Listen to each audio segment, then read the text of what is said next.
Hi guys, my name is Vivian and you're welcome to my channel.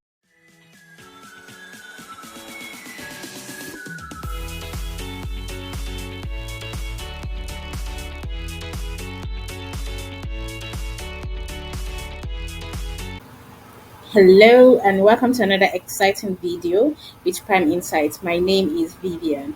Okay, so today we're going to be talking about pivot table in Excel, what type of pivot table can be used for, and a short practical video on what you can achieve using pivot table. So before I go into my Excel sheet, pivot table is basically a way to interactively analyze your data set in Excel, right? So what it means is you have a large chunk of data set and you want to drill down to see inside or to just analyze it to see what you can achieve from it.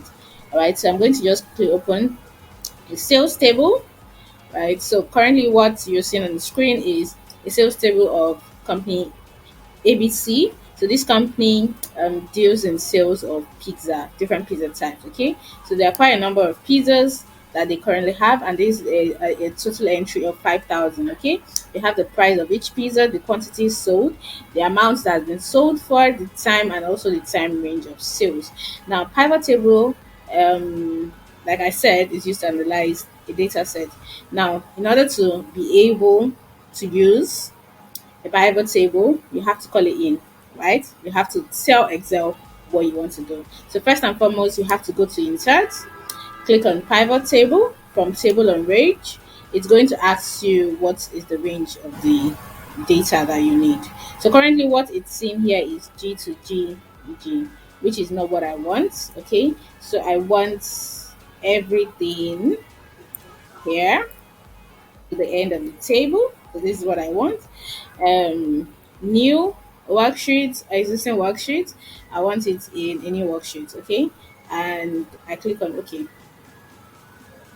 Okay, so what it has done is has created a new worksheet that I can use to analyze. So we're having the pivot table fields here. In class, when you join me in class, I'm going to explain quite a number of things that you see on my screen.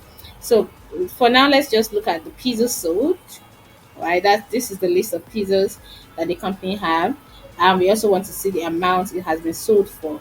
So automatically it has calculated without using the sum functions the total amount sold per pizza type.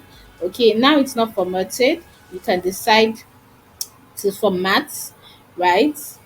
You can decide to format this field, okay, to let's say accounting so that we can see it in dollars, right?